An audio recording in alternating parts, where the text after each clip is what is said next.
Salut la résistance, j'espère que vous allez bien. Dans cette vidéo, on va parler un petit peu catastrophe naturelle. On en parle peu souvent, mais c'est l'un des sujets capitaux lorsqu'on traite du survivalisme. C'est parti. Je rappelle pour les personnes qui sont nouvelles et qui viennent d'arriver sur la chaîne, vous avez toujours votre e-book offert qui est dans la description. C'est le premier lien. On va voir quelques fondamentaux qui font pas de mal à les rappeler. Donc téléchargez ça et on commence la vidéo. Les catastrophes naturelles, souvent, ça peut être bien plus conséquent que la menace humaine. Pourquoi ? Il y a très longtemps, on n'était pas nés, on n'était même pas encore au stade d'évolution. Rappelez-vous, les dinosaures étaient encore présents sur cette planète. Et qu'est-ce qui les a éteints ? Alors, il y en a qui disent météorite, il y en a qui disent que c'est le volcan qui était au Mexique, qui était tellement puissant que lorsqu'il est rentré en éruption, il y avait du soufre partout dans le ciel qui empêchait les rayons du soleil de passer, bref. Peu importe l'hypothèse, en tout cas que ce soit une météorite, que ce soit un volcan, que ce soit tout ce que vous voulez, les dinosaures, ils sont plus là. Ils se sont fait éteindre en 2 secondes. Il s'est également passé aussi à une autre époque, à l'époque égyptienne, le règne de Cléopâtre, on a eu un volcan, là pour le coup, qui a explosé, qui était du côté d'Amérique du Sud. Alors peut-être que j'ai confondu les deux histoires avec les dinosaures, mais en tout cas, durant la période égyptienne, ce volcan qui est rentré en éruption était tellement puissant qu'il a envoyé tellement de soufre dans le ciel. Et donc en fait, la conséquence de ça, c'est que les rayons du soleil ne peuvent plus passer. Il y a une perturbation climatique tellement extrême dans le monde que le Nil est arrivé à sec. Et donc, les cultures, l'alimentation, tout ça, c'est fini. Le transport de pierres via le Nil, bref, voyez un peu l'histoire. Sauf que les phénomènes naturels, ça, on ne peut pas les contrôler. L'homme n'a aucune emprise là-dessus. Je ne sais pas si vous êtes au courant, mais en Afrique de l'Est, en 2023, il y a eu des inondations extrêmes. Et donc, ça aboutit à quoi ? Premièrement, les maladies, parce que quand on a des inondations aussi puissantes avec la pluie dans des pays chauds, je vous rappelle que les moustiques, ils vivent leur meilleure vie, ils sont dans l'environnement parfait pour se développer, transport de maladies, hépatite, j'en passe et des meilleurs. Mais voilà, un petit peu, déjà la première conséquence. La deuxième conséquence, c'est que les terres sont ruinées, exactement comme il s'est passé durant le règne égyptien. Les terres ne sont plus du tout cultivables, elles sont noyées, puis après on a le soleil qui va tout brûler. Vous voyez que ça reste quand même intense. Mais la conséquence dans le monde actuel, c'est quoi ? C'est que ces personnes-là vont migrer vers d'autres terres qui seront beaucoup plus clémentes, beaucoup plus fertiles et beaucoup plus accueillantes. Alors il n'y a pas qu'en Afrique de l'Est que les personnes migrent, il y a aussi avec les tensions géopolitiques, mais là on va se concentrer réellement sur les dégâts naturels. Vous voyez que c'est une réaction en chaîne entre les maladies, les flux migratoires, les terres qui sont inondées, donc on ne peut plus vivre dessus. L'espace se réduit, la population augmente et ces personnes-là, il faut bien les faire venir quelque part. Donc ils vont dans leur pays voisin, ils peuvent venir en Europe, peu importe, là où il y a de la place et là où on pourra les accueillir. Diversité culturelle, etc.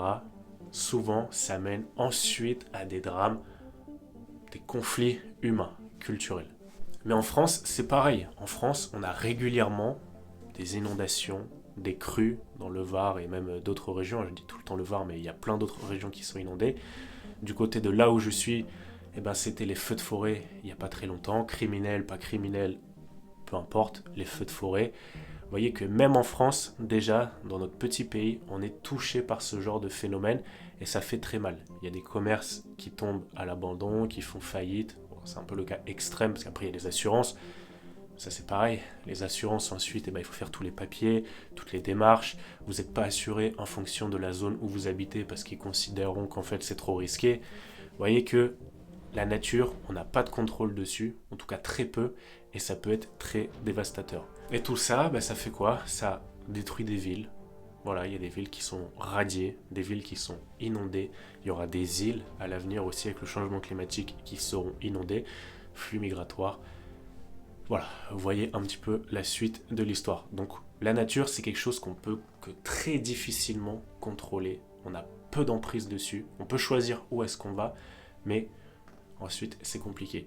J'avais regardé un documentaire il n'y a pas longtemps qui parlait d'un tsunami qui aurait lieu forcément, je ne sais pas si c'était d'ici 40 ans, 50 ans, bref, dans la Méditerranée. Donc tous nos confrères qui sont du côté de Nice, Monaco, Marseille, Toulon, voilà, cette côte-là, ils parlaient qu'en fait, les plaques tectoniques, qui forment les montagnes, voilà, les formes de la Terre, à un moment donné, il y avait des plaques qui allaient se retirer, voilà, parce que ça se chevauche, des fois ça se retire, et donc ça, souvent, c'est ce qui provoque aussi les tsunamis. Ce genre de mouvement de terrain sous l'eau, ça provoque quelque chose d'assez compliqué. Il parlait d'un tsunami qui pouvait aller jusqu'à 40 mètres de haut en Méditerranée. Pour vous dire un petit peu, normalement, c'est la zone où on a peu de vagues.